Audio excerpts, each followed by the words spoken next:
and welcome back to Literally Literary. If this is your first time joining us, be sure to check out our previous episodes. Today, we are beginning our discussion on Cowboy Park by Eduardo Martinez-Leyva. It's been a while. We're back. Yeah, it's been a minute. It has. Last time, we were talking to David Romo here. And, And we did it. So yeah. we're staying local, so to speak, with Eduardo. And I think one of the things that we have the pleasure of maybe talking about, or actually you, Vanessa, is sharing your experience because Eduardo spoke at EPCC this past semester. Do you want to talk about that series? It was like a couple of events, and you got to interview or have a conversation. I did. It was so much fun. He was here with another author. Estela? Yes, Estela Gonzalez. And so that was really interesting for me and different because normally when I'm interviewing the authors, I'm doing it with you guys. And so it was interesting for me to do it by myself with two different authors. And in front of a crowd. Yeah, that was... But it went really well. He's a really cool guy. He's really nice. And yeah, he's from here. I don't know. I had a really good time talking to him, even like outside of the actual interview, because I had a chance to go to lunch with him and just like see different things that he was interested in. Yeah, I saw both of them the day before, but the day you had it, I actually had to teach all day, and I missed it. So I don't. I'm curious to see what kind of things you talked about. I don't know if you probably don't even remember at this point. I don't know. Yeah. I don't remember what stands out to you about your conversation, like things you asked or some of his answers there. I remember one of my questions had to do with point of view. Something that I noticed that both authors did was change the point of view of I guess in Eduardo's case, the speaker in the poems. Sometimes it was in first person and other times it was in second person. And so it was interesting getting to hear how he goes about making that decision. Okay. I know one of our colleagues there asked about the cowboy archetype and how in the collection, he does like interrogate that, right? Like demystifies it. In some ways, like because it's like this kind of hyper masculine identity, right? So that's interesting also in the Q&A.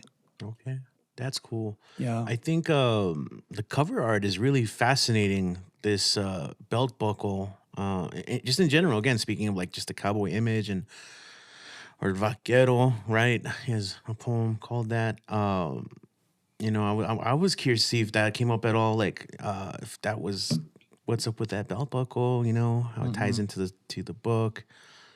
It is pretty interesting tie-in. yeah. No, that didn't come up at all? The cover? No. It did, didn't it? It did? I don't remember. I think. Yeah. Oh, no. It No. didn't. It didn't. It If was about Estela's cover. Okay. Yes, I do remember. I wish I could have gone. I would have recorded the conversation. I know, and then I could have had my memories stay with me forever. I know. That was a tough one. I really wanted to go, but my Tuesday, Thursday classes, I have like from 10 to like 4, basically, back to back to back. And I don't know. It was a time of the semester where they couldn't miss class. Yeah. So I felt bad about that. But it was really great hearing him and Estela talk the day before. Yeah. And Regina was in conversation with them. Yeah.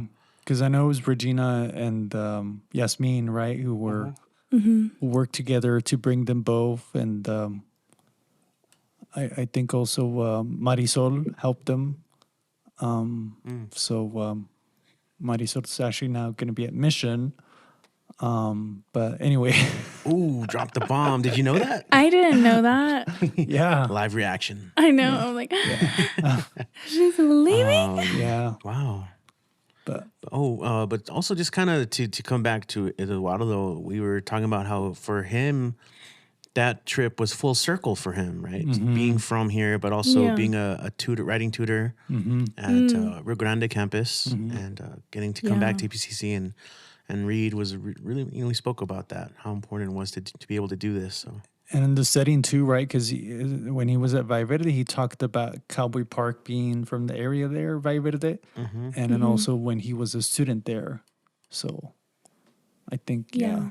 exactly. I always think it's so special when we bring authors and they talk about their experience at EPCC or even just in the Community city. college, Yeah. even. yeah, But specifically, like when we bring them to speak with EPCC students, when they talk about it, it's like, wait, I feel like it kind of opens their eyes a little bit. yeah. Because so many of them have been, right? Like Cali, Jose Hernandez Diaz, Jose Olivares have been like community college. Well, actually, Jose Olivares, I think you just went straight to Harvard, but Oh, Yeah, I was gonna say Yeah, that. Yeah. But Cali definitely spoke about it. I remember Jose Hernandez Diaz as well.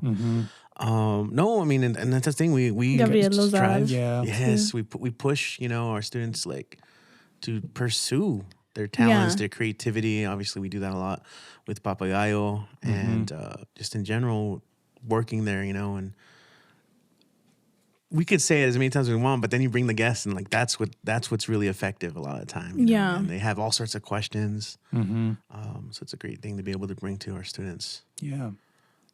Cool. And then this book. So you had the pleasure of reading this before we did. I did. Yeah. I'm barely catching up to you guys here. What is it? It's a pretty good collection. I'm a big fan. We had made some comparisons, right? I don't know if you want to talk about that a little bit. Yeah. I compared it to Aldo's book a little bit. Which one? Brother Sleep. Brother Sleep. Yeah. It's about being queer. It's about being on the border. So I felt like those kind of both tied in. It's very different approaches for sure. I think even the language is very different. They both play around a lot with enjambment. I mentioned that before you got here. Okay. Yeah. Yeah. So I think it's pretty similar to Aldo's collection. Yes. Focus on grief, right? Yeah. A lot of pain, loss. Like I think there's some threads there as well. I picked up on. And then I had also connected it to Eduardo Corral's collection, right? Yes. Guillotine. Just in terms of like you said, the queer identity and masculinity as well. And then also like the border. Yeah. And I think part of that aspect of the border is multi-generational experiences of migration and the language that comes, like issues that kind of come up with that, like of meaning, translation, misunderstandings, like misinterpretations. Yeah. So the interrogation of language comes up a lot too, that I've seen in those pieces. Yeah. Yeah, I'd say part one is really big on language. And then part two is like more about the cowboy myth or archetype. And so for today, we're kind of just talking about the first, like I guess maybe overall, plus the first half of the book, which kind of stops around the second part of the book. So it's arranged in how much? Three parts? 3 parts. Yeah. Tripart. Let me double check. Just to be sure. Just to be sure. Yeah, 3 parts. And also note, this is part of the Wisconsin Poetry Series, right? And it won, as it says here, winner of the Felix Polak Prize in Poetry. So Yes. Yeah. So congratulations.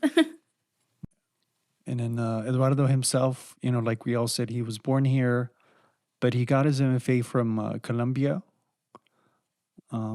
University. So this is his debut. and something that kind of we always talk about, talk about the acknowledgments. A lot of these pieces or versions of them had appeared in previous journals and publications. So I think it's always I don't know about you guys. Sometimes before I even actually dive into a collection of poetry, I like to kind of see its genesis or like its earlier moments, and I always kind of just look at the acknowledgments, and you get a sense of obviously people always think their family, their loved ones, but then they go into mentors, and that's always interesting because that's a question we kind of ask when they're guests on our show, like Yeah. who are your teachers, who are your mentors? So it's kind of pops up, and there's some familiar names here, of course, programs as well, organizations, all the places that had published his work previously. So it's kind of a way of like kind of deconstructing a little bit of the journey that this book went through to get here Yeah. today, you know. No, I always yeah. love. I don't know if you guys do that or just do it after. I guess it depends on my mood. Sometimes I do go and I'm like, well, wait, let me read the acknowledgments first or the notes first, and then Yeah. I'll go back and read the collection. Sometimes I'm right in the middle of the collection and I'm just like, I have to know something right now. Yeah. And then I'll go read it. That's fair. I don't know if you have any modus operandi on that. Yeah. Also, especially when there's notes, right? Yes. Yeah, I do that. And do you kind of like refer to them as you read along? Yeah, back, I sometimes I do. It wasn't until I just asked you guys right now, but I realized I probably read the acknowledgments more so if I know the person or if they're local. Just because in that case, I might be more familiar with who they mention and all Yeah. that. So Or like they'll name drop you, right? Like I know I Crystal is. love when that happens to me. No, just kidding. It's only happened one time. yeah, no, Yeah. I've been mentioned quite a few times. Oh, It's fun. excuse me. It's fun. Oh, excuse me. What I'm saying is I understand. What I'm saying is I understand, Vanessa. It's cool. It's like, hey, that's me. I'm in a book. Yeah. Can't wait till I'm holding the one where your name's on the front. Oh my God. But weren't you like in Cassie's and Aldo's or something? Or I don't think I was in Aldo's, but I was in Cassie's. yeah. Did you guys want to start with the epigraphs? I really like the epigraphs. I mean, so of course Anzalua is like Yeah. important here. I really love the second one though. I had not heard of that work before. Mm-hmm. So I had to go look it up, or we'll look it up to maybe read. Yeah, the Warrior for Gringo Stroika. Historica.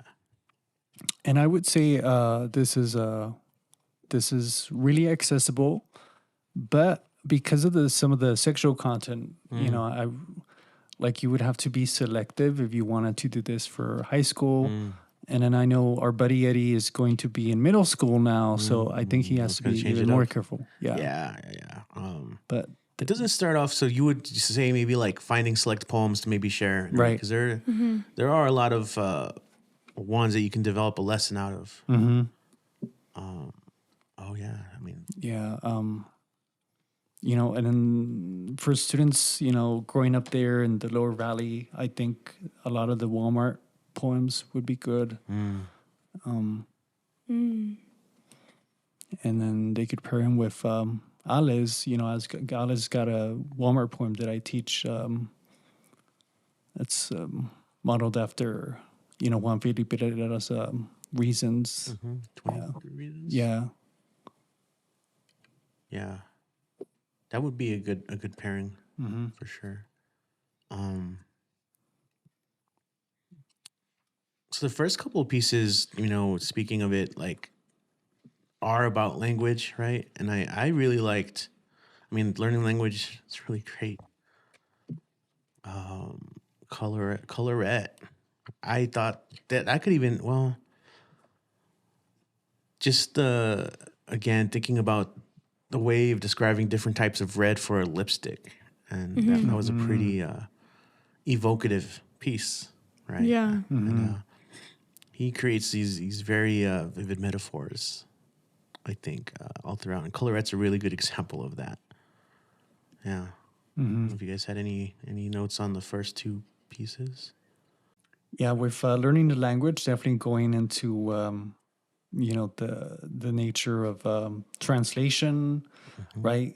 Because there's a lot of this here about like his mom, and his mom, you know, being a native Spanish speaker, And he even I remember he read one of these about the translating like medical documents in the Viveda reading, and yeah, I mean, so it's not just about the art of translation, which I know we talked about in this podcast, but also the sensory imagery that he gives us in this one, and of course just throughout the collection.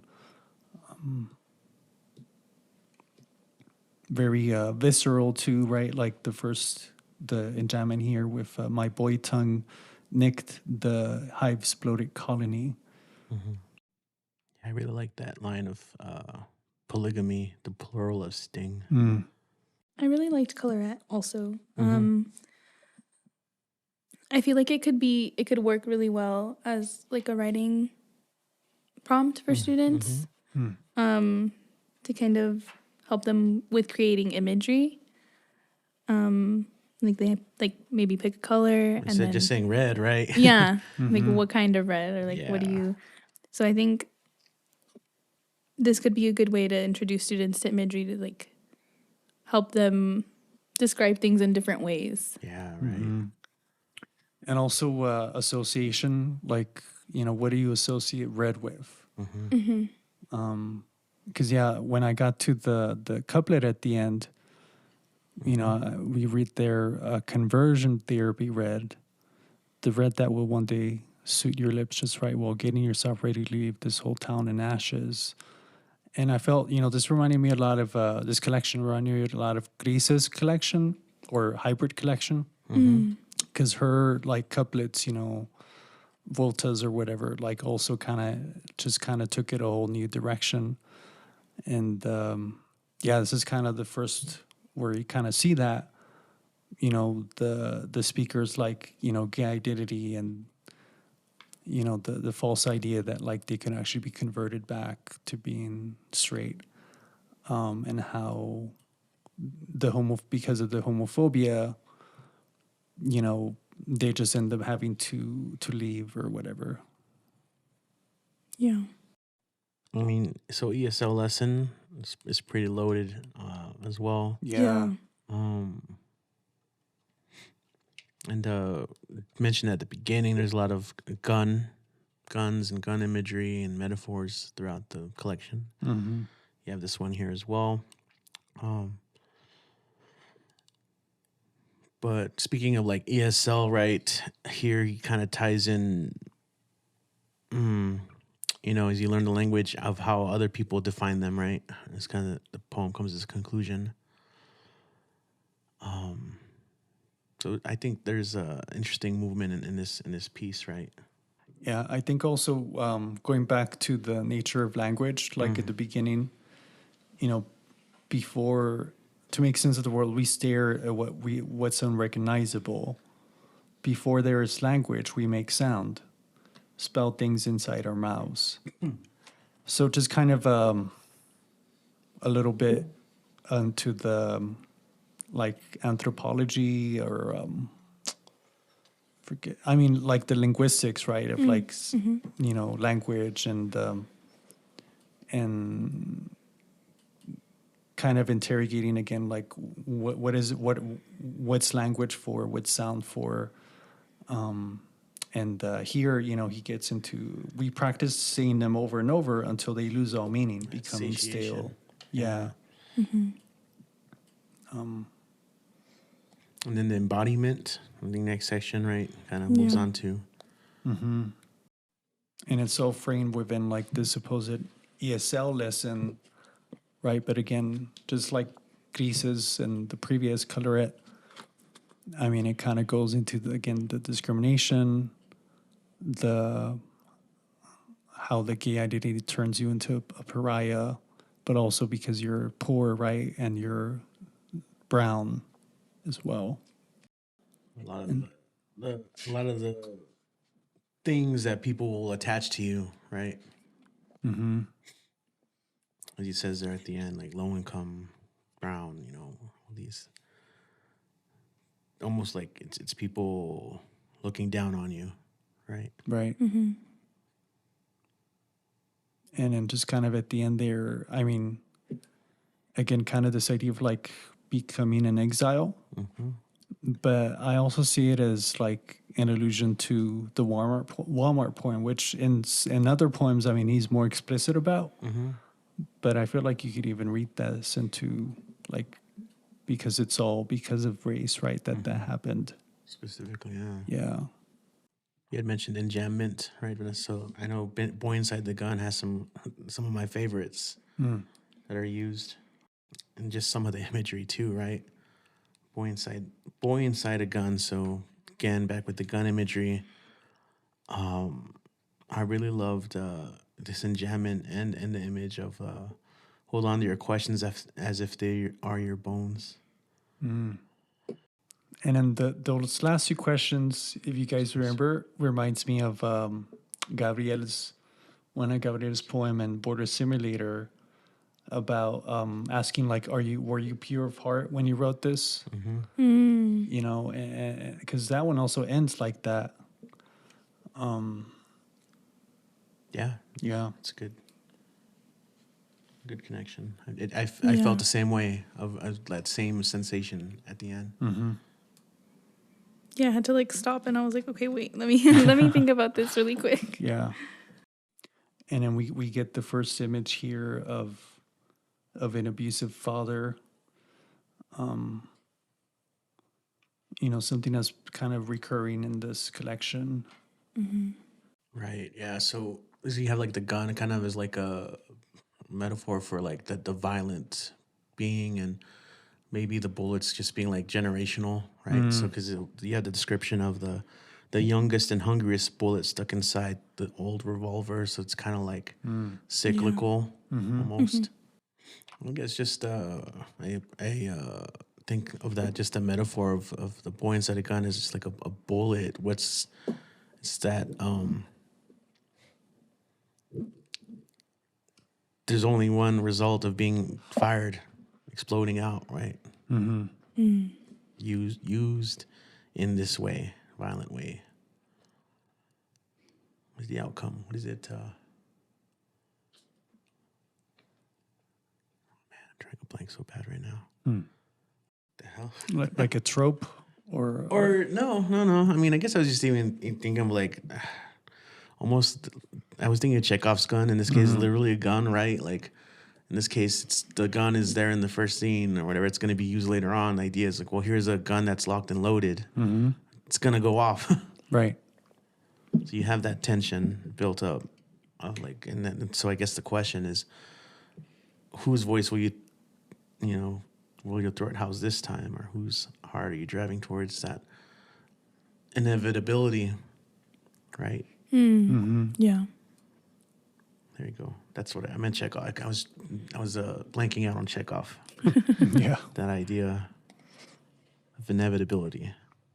And then again, we get a shotgun in the next one instead of a revolver. Thought that was a particularly heavy and powerful image of like childhood pets being and their small skulls being burned out bulbs. There's like an emptiness and to it of like being buried there, you know, and just knowing they're there. The love that was there of like a pet. Yeah. And you're just kind of talking about a neighbor, right? That was maybe kind of like, maybe not a mentor, but someone who was in their life, the speaker's life. Like a romantic relationship, right? Like you know, he slept inside me, cocking his shotgun, and he waited for warmth to enter the body. And I think I want to say it's the first poem where we do get the reference to Cowboy Park, right, as a setting. Yeah. So, but I know later on, you know, we're going to get more poems that kind of go deeper into like this idea of Cowboy Park. Yeah, I think of that in the next piece, grief workshop, and there's a mention of like just the people you grow up around. There's a whole section here, right? because it talks about it's in this is a good piece on grief too. But going off of your point there, right? The stairs are the ones who've hurt you the hardest, who live there. Eyes only you could identify. The boys who showed love with their knuckles. The ones who live looking up to the stars. So it's because there's references to a lot of these things throughout too. And then going back to what you said about point of view, this is one of those, right? Like it's a different point of view. And I kind of felt it like a bit of a deconstruction of like how those poetry workshops can kind of be like a bit trauma-inducing. Because like here, I mean, it seems like hyperbolic, right? Like it's just these exaggerated ideas of things you do, but are going to be like painful. And I don't know if like it's a little bit tongue in cheek, because like the things that the speaker asks you to do, it's gonna kill you, right? Like, can you really do that and like still be, like, yeah. So yeah, I thought that was interesting.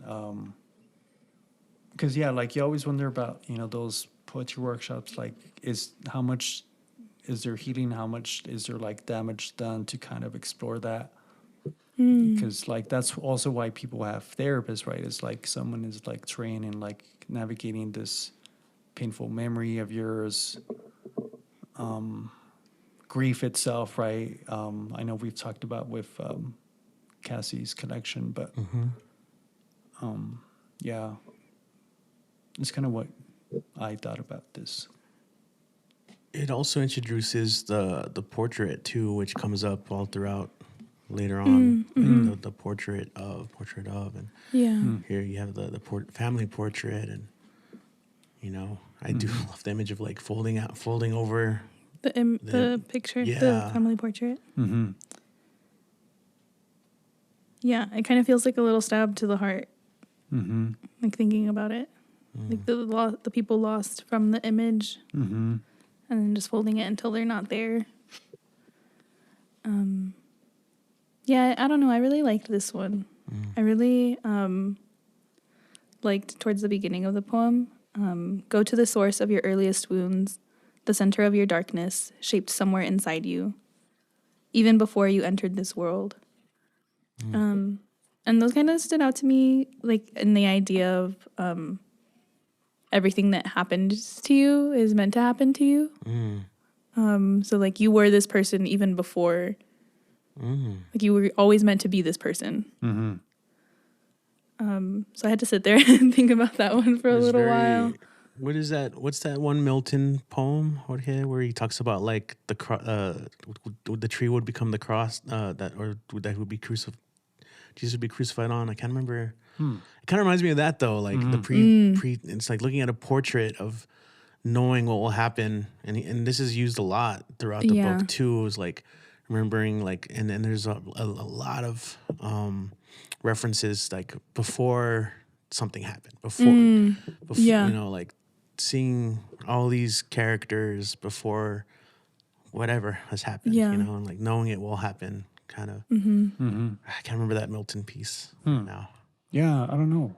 Or is it? No, it's not Milton. I think it's John Donne. Okay, yeah, that's Dude, I'm so rusty on my British. It's okay. It's been so long because we've been doing this, Yeah. But back in the day, in literature, we had to study British literature and all that. It was John Donne. My bad. No, but yeah, and then even in this one, where you still get the reference to the allusion to the Walmart shooting with the the mass shooting here. Yeah. But yeah, I mean, it's like this little origami kind of thing going on. Or kind of like you do with zines also, where like you play around with like what's on one side and what happens when you fold it, and like you can see a different part of the text or whatever. I also liked Lone Star. it kind of centers around this idea of, I guess, like loneliness, but also isolation. So, like, feeling all of this loneliness, but then still choosing to isolate yourself.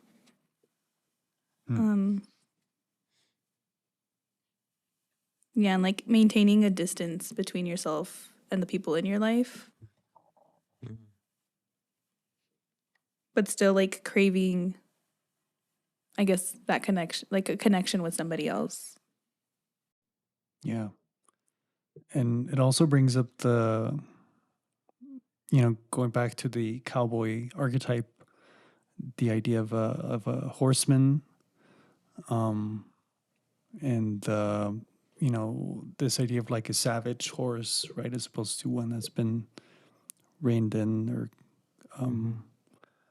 and again, the image of like the abusive father. But yeah, I mean, kind of referencing perhaps like Angelo, right? And so it's kind of, I really did enjoy a lot of that, like, his pieces about his brother. And although maybe this is also like a self-referential poem. But yeah. And then the Lone Star, right? I mean, it's like, it's an astronomical thing, but it's also like, the beer, right? And so you kind of get this like Texas image. The Lone Star State. Yeah. The first prose poem. And the first of the portrait poems. Yeah.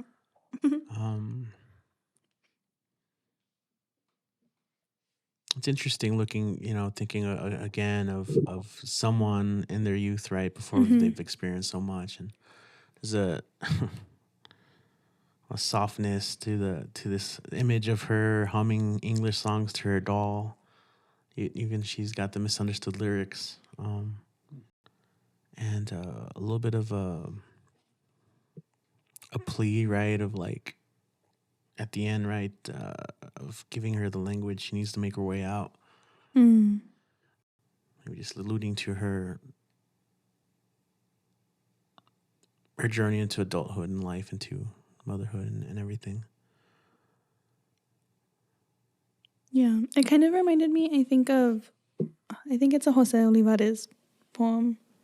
Just kind of looking at your parents as people, not as your parents. Oh, yeah. Or like, and he alluded to that as well. Yeah. Yeah.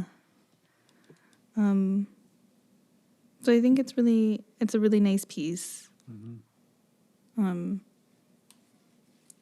it's interesting, like, once you start seeing your parents as just people, not as like, I guess, authority figures or your parents or whatever. Right. And like the things that they experienced to get to where they are now. Yeah.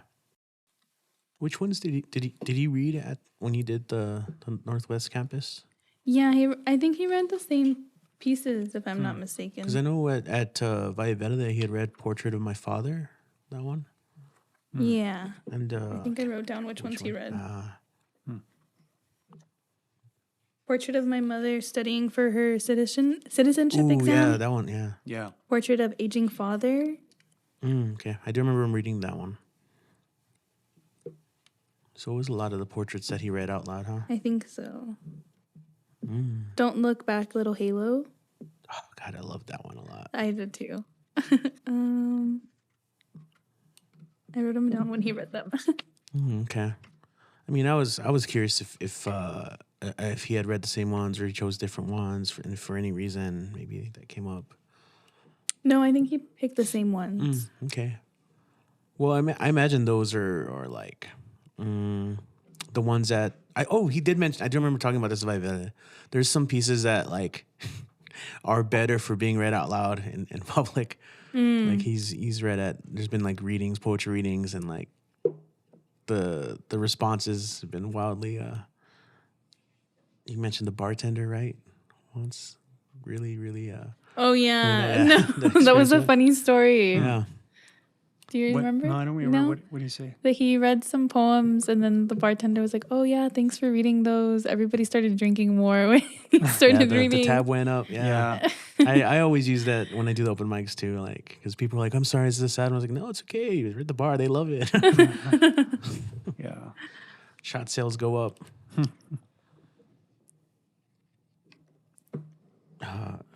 Man, son of a gun. I thought that was a clever one because again, gun metaphor, but son of a gun's pretty popular like phrase, right? Mm-hmm. And he was son of a gun. Kind of continues that metaphor later on. And then Tormenta and 16 going back to the language and the differences between Spanish and English. His brother Angelo, and kind of going back to the epigraph too at the end. Because it says, the speaker says, back then we looked indifferent, faked an accent, haggled a little for what we could smuggle into the next world. Going back into the idea of like smuggling language from that epigraph. Yeah, I was just looking at it. Yeah. Yeah, border culture means to smuggle dangerous poetry and utopian visions from one culture to another. And they describe it as a Sisyphean experience. And to arrive is just an illusion. Yeah, I made a comment on that too, on the epigraph. Yeah. So instead of a portrait, this is a composite sketch, which is, I think, an interesting twist on that theme. Mm-hmm. What is it, like a police sketch artist trying to get it right? And it's also the power, right, that comes with having that ability, right, of like crafting this image out of thin air based on the mother's description and how there's a kind of a pushback, right? Like it doesn't fit with the image, the reality doesn't fit in with the image of their brother.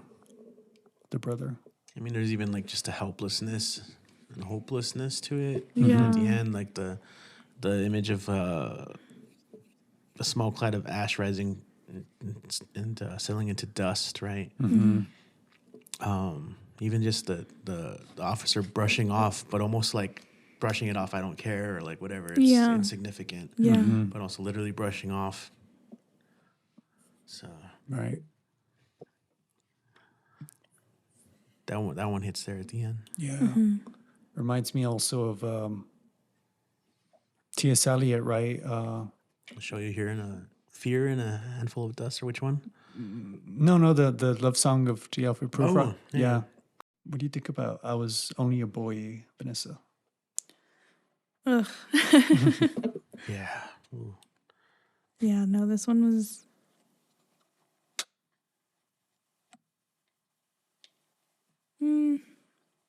I guess relatable, but just like heavy. Yeah, there's so many really good lines in this one. I don't even know which ones to pick. Yeah. Even like the opening lines. A pair of descending stars could persuade me to do unthinkable things. Find me hotboxing in cars parked deep in the desert, then sleeping next to a man, eyelid heavy, his skin, the kind some would kill for, white. Yeah, I don't know. Yeah. And it's just like, it feels like there's also, like, it feels like a really heavy, like, almost traumatic kind of traumatic experiences, but there just feels like there's also this innocence in all of it. Being exploited or taken advantage of, like your youth and Yeah. my strong line were like the first and last together, like as a pair. It's like a full circle, right? It's a pair of descending stars could persuade me to do unthinkable things, right? Like we said at the end, it's this coercion of keeping the eyes fixed. Two gracious lights leading me to heaven. It's like that, Mm. and it's very Yeah. traumatizing. Like Yeah. I feel it's also a little bit of like the pun, because later on he says, kind of in the bottom half, all with the intention of disappearing up the stairs, never coming back down. Only I didn't have a 2-story, lived in a single room, had no home, etc.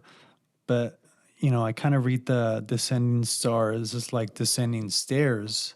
Mm. So it's kind of like this, downward spiral. Mm. Yeah. so basically, these next ones are like all the ones he read, right? Mm-hmm. Almost portrait, aging father, portrait of mother, and Angelo. And then going back to the imagery of insects, Mm-hmm. because we start with bees and ants have been mentioned, and now it's scorpions. Mm. The gun, of course, makes a comeback here too.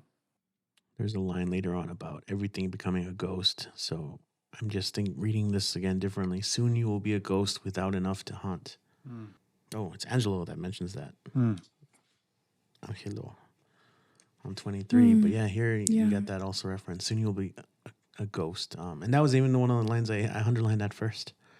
The one right before that I underlined. You begged for my tongue to dream in another language. So kind of again that learning English, Mhm.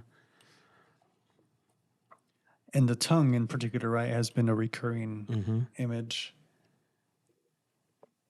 Right. Yeah. Previously, the tongue but keeping silent.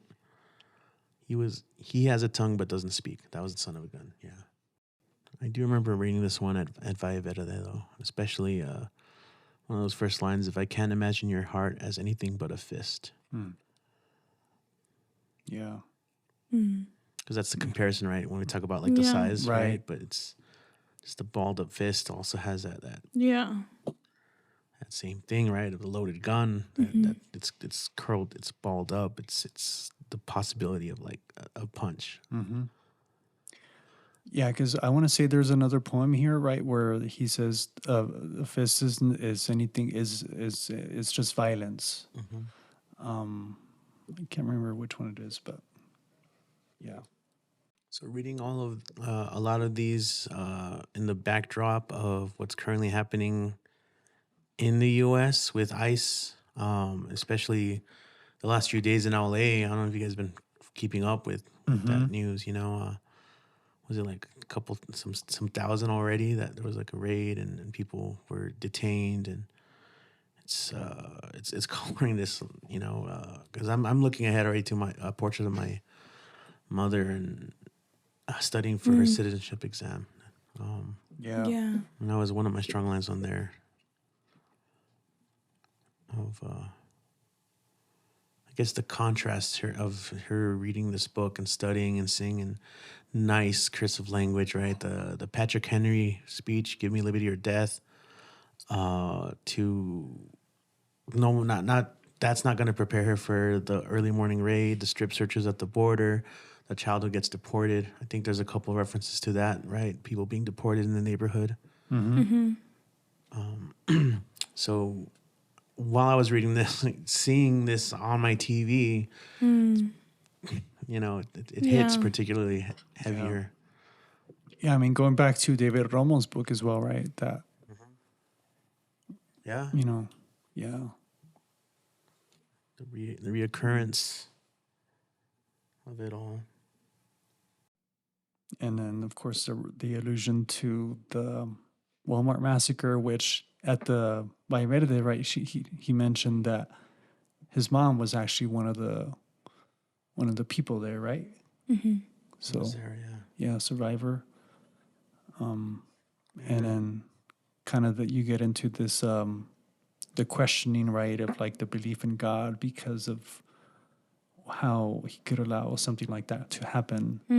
Yeah. So There's that still life one later on, right? Of the PTSD mm. from that. Did you have anything for Angelo? That poem? No, my next one's Don't Look Back, Little Halo. Yeah, that's the one I really liked. Yeah. Don't look back, little Halo.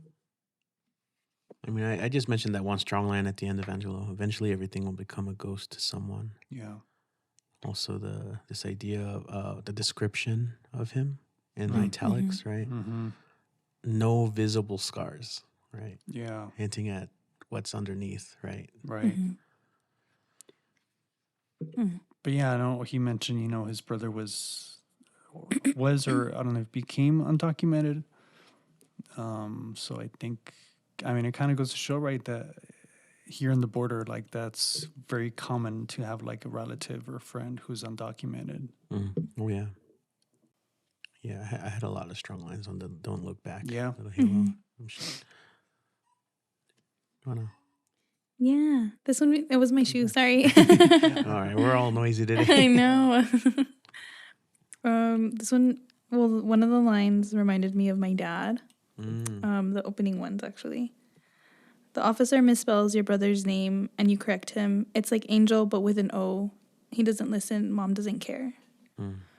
And it made me think my dad, because my dad always has to say that. His name's Eduardo. And he'll be like, oh, it's Gilbert with an O. And I'm like, oh, it fills me with so much rage when he says that. I'm like, no, you shouldn't have to do that. Yeah. So I thought of that exactly. And that there's a line there, right? You're used to this type of amputation of mistranslation. Yeah. Yes, it does. I'm like, no. Same thing with like towards the middle half of the poem. Think of those times you flicked away accents and diphthongs on certificates and birthday cakes. I always get so mad when I'm not able to put the enye on my last name. Yeah. Or be like, no symbols, and I'm like, it's not a symbol. That's how you spell it. Yeah. But yeah, so those were my connections with this poem. I really liked this one. Yeah. And I just like how he takes the O at the name and transforms that into the metaphor of a halo, and and even an open mouth, which I mean, the mouth imagery is all throughout as well, in various ways, right? Yeah. Like the way this poem came together. Yeah. Yeah, but there's a lot here in terms of passing both through our appearance, but also, through like our our speaking, right? Going back to language, like how is it that we can identify a certain way? Like with me as well, like I go either Jorge or George, but when I want to keep it simple, like with a white crowd, right? I'll say George, because no, it confuses the hell out of me, to be Yeah. honest. the rage I feel inside. I really like the title of the Still Life one, Still Life with Post-Traumatic Stress Disorder. Because like, yeah, you can think of it as a painting, but I also kind of think about it in the way that like with PTSD, you kind of feel stuck in your life, like everything's kind of frozen in that moment. Still, life is still. Yeah. Yeah. So I like the title there. Because even like with it opens up with the mom sitting in a waiting room. And like in a waiting room, I feel like time is kind of frozen. Like it's, I'm blanking on the word.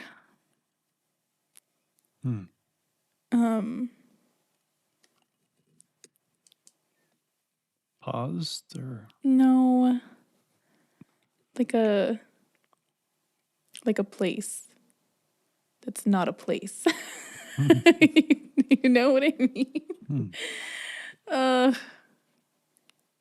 Where like nothing else exists outside of that. like a vacuum, a void. Oh, there's another word for it. Purgatory? No. Translation. Linear, liminal. Liminal, I think, is the word I was thinking of. Okay. Like in between. Yeah. Yeah. Okay. Okay. Yeah. I also like how it's eggshell colored, right? I like it when you get like a very specific color. Eggshell. Yeah, Which, eggshell white. yeah. That's so funny. That's what Valentin wanted for the white here. Yeah, It wasn't white. He's like, I want eggshell white. yeah. Um, but yeah, I mean, really paints this image, right, of like the therapist's waiting room and then yeah, kind of going into the PTSD from the shooting in Walmart.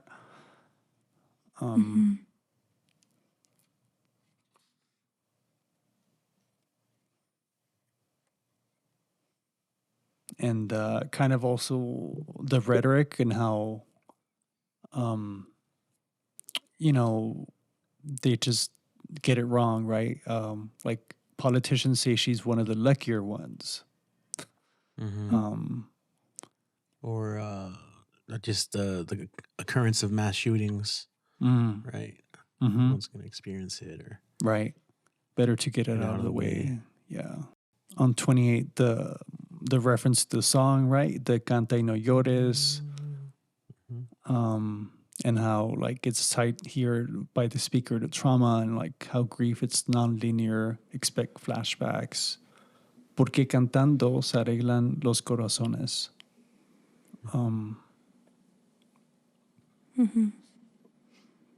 Yeah, that was another one of my strong lines. Yeah. But then it's of, being government officials or DHS. I mean, it all ties back to like documentation, right? Your right to be here. And I remember back when it happened, like a lot of people said that he chose the Cielo Vista one because, of course, like that's the one where you get people from Juarez, right? More than the other Walmarts. And then you get her and just simply say, ya no quiero recordar, right? Like she doesn't want to relive this moment. Yeah, and it just feels kind of intense because earlier, like right after that line that you read earlier, it says the first night will be the most difficult. So it's like this literally just happened. So having to like relive it like right after it happens is obviously not easy. Right. Right. And then how it's not linear. It'll come back. Yeah. You know, it'll keep recurring back, flashback, Yeah. Another portrait here, right? With now Angelo. I mean, so we were referencing this earlier, right? This, again, the idea of someone before innocence lost or whatever, right? Here it's he's still young. He'll stay with me a little while longer, suspended at the edge of this memory. A reminder that only one of us will make it back home. I just he uses these images, idea of a portrait, a still frame, a sketch, right? Stuck in time, but thinking, kind of attaching all that will come after it. And even back then, I mean, you still had this image of the brother as a cowboy, right? Like Toy holster. The toy holster. The jeans tucked inside his boots. And, speaking of the cowboy, I was reading how, Cormac, who writes a lot about cowboys, he had said in an interview that, like, to him, the cowboy is like the American myth, like it is to knights of, England and Europe. And so it's kind of interesting, kind of seeing the deconstruction and of the cowboy in this way. And because, there's a lot about the cowboy as like representing the westward expansion. But a lot of cowboys were, brown or like African American. So there's that too. Kind of what's been erased from history, right? As we had learned, a lot of like cowboy culture was like was a clashing, of merging of cultures, right? We said you had almost grief there. Yeah, the last poem here of part 1, almost grief, hyphenated. referencing here again the Walmart shooting, and how the kind of the limitations of therapy, because I think one of the drawbacks, I guess, is like sometimes therapy can be counterproductive because they almost try to do too much of like explanation, and in so doing, I mean, they kind of lose a bit of the humanity, because like here the therapist says it's almost grief adjacent to it, but I don't think it has to be grief. I don't think you have to lose someone to experience grief. So, and in a sense she did, right? Because like, even though the people weren't like her relatives, she still saw them die. So there's grief there, So yeah, I thought that was really interesting, and kind of how, El Paso is seen as like a small town, like a border town, right? Or the name itself, El Paso, like something to drive through. Got the reference there, Right. The blur, which I think is an interesting point, right? When we go quickly through things, through life, it's a blur, but then the idea of the portrait and the still life, all this imagery of stillness in here. It's that once you see it there, he says things that would be insignificant to other people, it means something to someone. Yeah. Right. And after the shooting, realizing this, and so it's like this magnificence, we didn't know it then. Kind of took it for granted, and now here we are appreciating it now in all these little fragments that we are. Yeah, those were my strong lines. But they meant something to someone, everything at one point or another. Yeah. It's a good roundup of the first section. Yeah.